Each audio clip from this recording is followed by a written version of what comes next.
अपने माता पिता के विरुद्ध जाना एक सही कदम या गलत। यहाँ एक आदर्श मध्यम वर्गीय परिवार पर एक छोटी कहानी है। कुछ महीनों से परिवार के लोग पूरी तरह से परेशान हैं। झगड़े एक दिनचर्या बन गए हैं और ऐसे दिन भी आते हैं जिन्हें सहना उनके लिए बहुत गंभीर हो जाता है। अब मैं आपको इसका कारण बताता हूँ कि यह परिवार पूर्णतः खुशहाल क्यों नहीं हो सकता। वजह है उनका बड़ा 16 साल का बेटा जय। ऐसा मैं नहीं सोचता, बल्कि ये तो माता पिता सोचते हैं। उनके अनुसार जय बड़ा होकर एक बिगड़ैल लड़का बन गया है जो उनकी उम्मीदों पर खरा नहीं उतर रहा है। और सबसे बढ़कर उनका मध्यवर्गीय नाटक होना उन्हें अपने बेटे के भविष्य के बारे में और भी अधिक चिंतित कर रहा है। आप इस तरह अपनी ट्यूशन मिस नहीं कर सकते। 1 सप्ताह हो गया है। क्या तुम सुन भी रहे हो जय? क्रोधित माँ ने कहा। मेरे सिर में दर्द है, जय ने शांति से उत्तर दिया। और तुम्हें कल क्या हुआ था? पेट दर्द या कुछ और? नहीं, मेरे दांत में दर्द था, जय ने फिर बहुत शांति से उत्तर दिया। दांत में दर्द? जब मैं तुम पर अपना गुस्सा जाहिर कर रहा हूं तो तुम्हें इस तरह मेरा मजाक उड़ाते हुए शर्म नहीं आती? भगवान जाने इस धरती पर हमारी नींद छीन कर तुम्हें कैसी नींद आती है। कक्षा में आपका प्रदर्शन दयनीय है और अगले वर्ष आपकी बोर्ड परीक्षाएं हैं, तब तुम कॉलेज में होगे। आपके दोस्तों ने पहले से ही प्रवेश परीक्षाओं की तैयारी शुरू कर दी है और आप अभी भी अपनी स्कूल परीक्षाओं को उत्तीर्ण करने में लगे हुए हैं। किस चीज ने आपको जीवन में इतना आलसी बना दिया है? तुम बिल्कुल बेवकूफ लग रहे हो। किसी तरह हम अपनी तनख्वाह से सब कुछ बचाकर आपको ट्यूशन पढ़ाने के लिए तैयार हो गए और आपको देखिए, आप उनमें भाग लेने की जहमत भी नहीं उठाते। मैं रोज भगवान से प्रार्थना करती हूँ कि तुम्हें जागृति दे, लेकिन पता नहीं मैंने क्या गलत किया है कि भगवान मेरी बात नहीं सुन रहे हैं। माँ चिल्लाई। जय, जो हाथ में किताब लेकर कुर्सी पर बैठा था, खड़ा हो गया। पिया की स्कूल बस का समय हो गया है, मुझे निकल जाना चाहिए। जय अपनी बहन पिया के साथ घर लौटता है। पिया परिवार में सबसे छोटी है और उसके आसपास चल रही इन सभी समस्याओं से वह बाहर है। वह बहुत मस्ती के मूड में है और सीधे रसोई में अपनी माँ के पास भागती है। माँ, मेरा चयन स्कूल की बैडमिंटन टीम में हो गया है। 12 साल की लड़की ने चेहरे पर बड़ी मुस्कान के साथ कहा। जय, जो बगल के कमरे में था, उसने यह सुना और दौड़कर अपनी प्यारी बहन के पास आया। वाह, यह तो बहुत अच्छी खबर है पिया, मुझे तुम पर गर्व है, जय ने भी मुस्कुराते हुए कहा। शायद 1-2 दिन ही हुए होंगे जब किसी ने उन्हें मुस्कुराते हुए देखा होगा। अच्छी बात है, माँ ने उत्तर दिया और आगे कहा, जय, कल आपके मध्य सेमेस्टर का परिणाम है।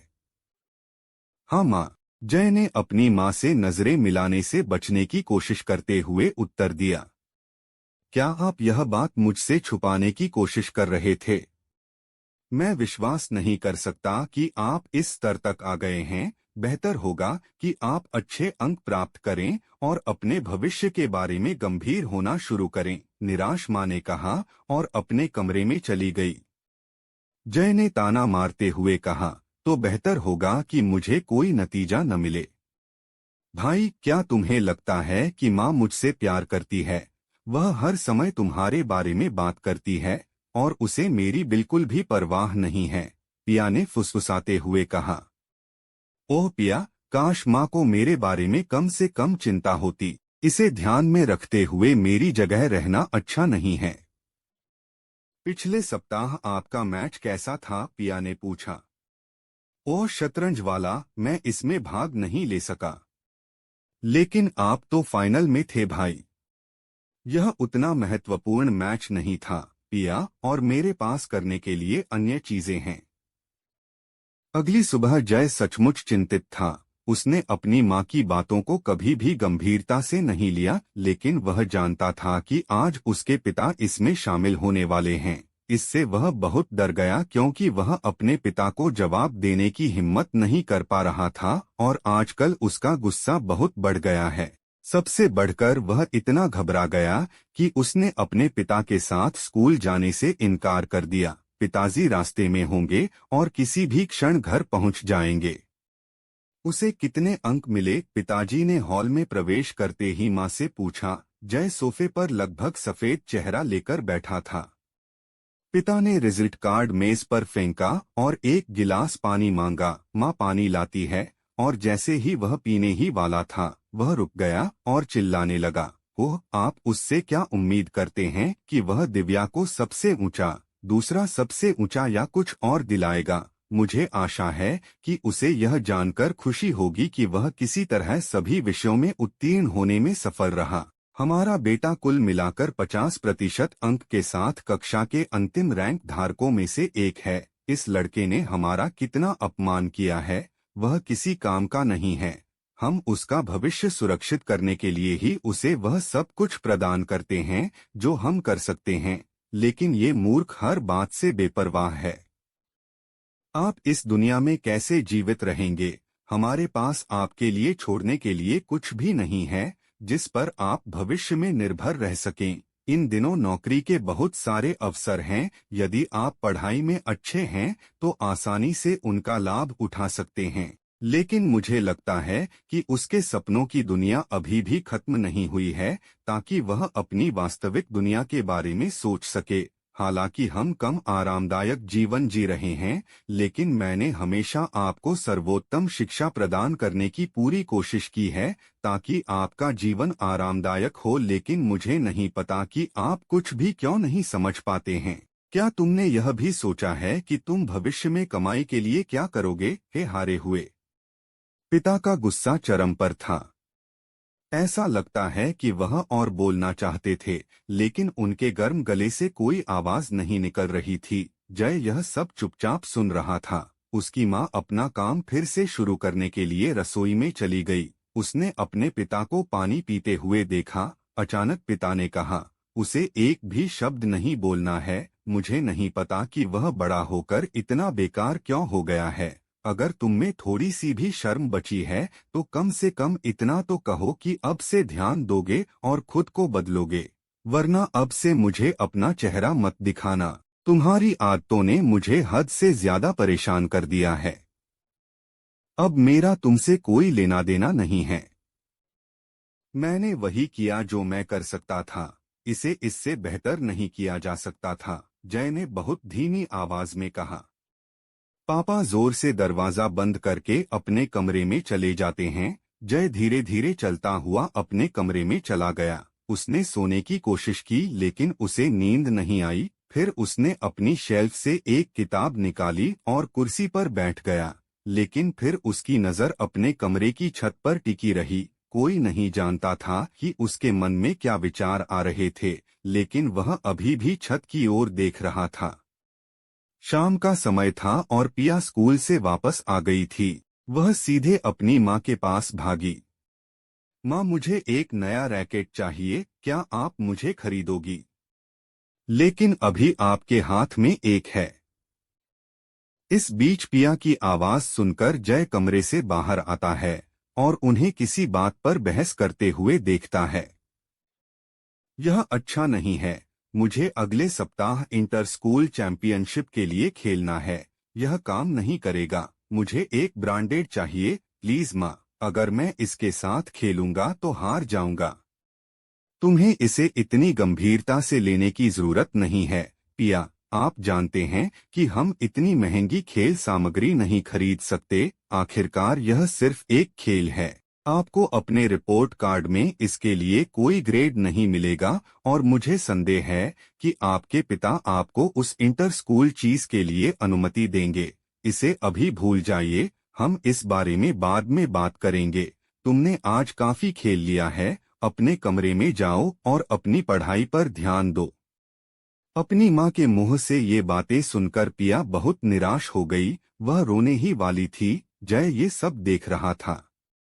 अचानक वह पिया के पास जाता है और एक कागज लेता है जिसे उसने अपने एक हाथ में पकड़ रखा है और फिर अपने पिता के कमरे में चला जाता है। बहुत स्पष्ट आत्मविश्वास भरे स्वर में उन्होंने कहा, पिया का अगले सप्ताह इंटर स्कूल बैडमिंटन चैंपियनशिप का टूर्नामेंट है। उसे अलग अलग स्कूलों में जाना पड़ता है। आपको अभी उसके लिए इस फॉर्म पर हस्ताक्षर करना होगा। क्या आज आपके लिए इतना ही काफी नहीं है? आप मुझसे क्या चाहते हैं कि अब मेरे साथ ऐसा व्यवहार करने के लिए आपको मारें? मुझे मत बताओ कि मुझे क्या करना चाहिए। पिता ने कहा कि वह इस बार शांत रहने की कोशिश कर रहे हैं, जबकि दूसरी ओर उनका बेटा इस बार हार रहा है। नहीं, क्यों? आप इस पर हस्ताक्षर क्यों नहीं कर सकते? आप लोग हमें वह क्यों नहीं करने देते जो हम करना चाहते हैं? तुमने मेरे साथ ऐसा किया है और अब मैं तुम्हें अपनी बहन के साथ ऐसा नहीं करने दूंगी। जय टूट गया और रोने लगा। फिर वह चिल्लाया, मैं हारा हुआ नहीं हूँ। मैंने पिछले साल स्कूल का शतरंज टूर्नामेंट जीता था। यह तुम ही हो जिसने मुझे हारा हुआ बना दिया। आपने मुझे राज्य स्तर पर खेलने नहीं दिया। हाँ, मैं मूर्ख था जो आपके निर्णय से सहमत हुआ जो मेरा था ही नहीं।